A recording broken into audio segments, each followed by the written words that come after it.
আম্মা, আম্মা আপনার শরীরটা এখন কেমন? আমার শরীর নিয়ে তোমাদের কারোর কোনো চিন্তা করতে হবে না বৌমা। এই বাড়িতে যেই সব ঘটনা ঘটে চলছে তাতে তো আমার মনে হয় অনেক আগেই আমার এই পৃথিবী থেকে চলে যাওয়া উচিত ছিল। ছি ছি আম্মা, আপনি এসব কিসব কথা বলেন? আপনি এসব কথা মুখেই আনবেন না। আমি তো আল্লাহর কাছে সব সময় দোয়া করি আপনার জানি অনেক হায়াত দান করে। করো না বৌমা, আমি এখন এই দুনিয়া থেকে চলে যেতে পারলেই বাঁচি। আম্মা, আপনি যদি কিছু না মনে করেন একটা কথা বলি। আমার আবার মনে করার কি আছে? যা বলার বলে ফেলো, শুনি। না মানে আমার বাপের বাড়ির এলাকায় একটা ঘটনা ঘটেছে। কি ঘটনা? আম্মা, বাড়ির বউ তার দেবরের সাথে পালাই গেছে। শ্বশুরের সাথে যে ভাগেনি সেটাই ভাগবো, আর এসব জেনে আমার কোনো লাভ নেই। তা তো অবশ্যই, কিন্তু ঘটনাটা শুনে যে আমার কি খারাপ লেগেছে আম্মা, আপনাকে আর কি বলবো। চারিদিকে তো আরো কত ঘটনাই ঘটে, কই কখনো তো সেসব আমাকে বলতে আসো না। আজ হঠাৎ করে এটা বলতে এলে কেন? সরি আম্মা, আমি বুঝতে পারিনি যে আপনি এতটা রিয়াক্ট করবেন। আমি আসলে কি বলতে চাচ্ছিলাম, আমাদের আসিফের তো বিয়ের বয়স হয়েছে, তাই না? আসিফও তো তোমার দেবর, সে কি তোমার সাথে কোনো বেয়াদবি করেছে? না না আম্মা, কি বলেন, ও তো আমার সোনার টুকরো দেওয়ার, ও আমার সাথে আবার খারাপ ব্যবহার কেন করতে যাবে? আমি আসলে ওর বিয়ের ব্যাপারে কথা বলতে চেয়েছিলাম।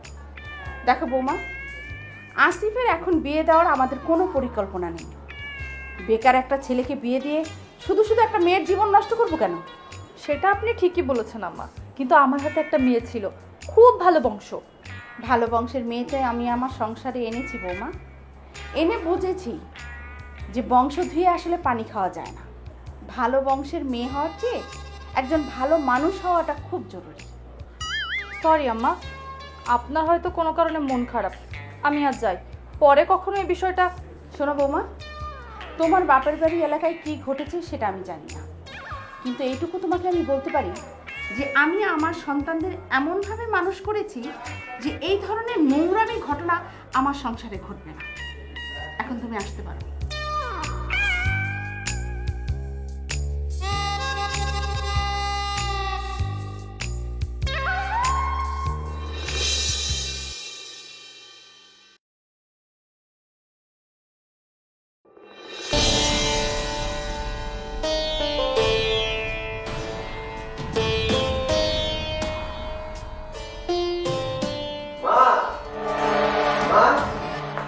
কি রে বাবা? মা, তুমি রিয়ার সাথে সব কথা শেয়ার করতে যাও কেন? এটা আবার কেমন কথা? এটাই কথা মা, রিয়া আমাদের এমন কেউ না যে ওর সাথে সব কথা শেয়ার করতে হবে। ও মা, এটা কেমন কথা? এটাই কথা মা, রিয়া আমাদের এমন কেউ না যে ওর সাথে তোমার সব কথা শেয়ার করতে হবে। তুই এভাবে কেন বলছিস?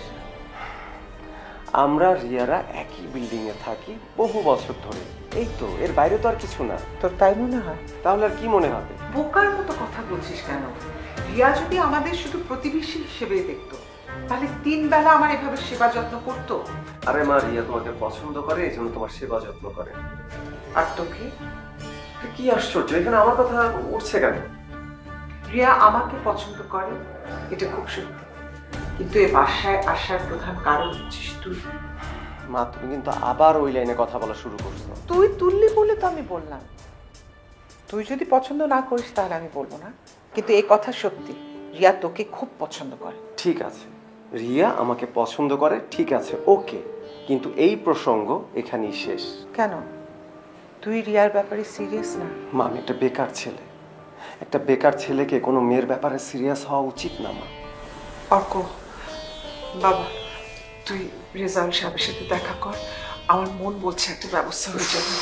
মা, তুমি এত শিওর হও কি করে আমি বুঝি না।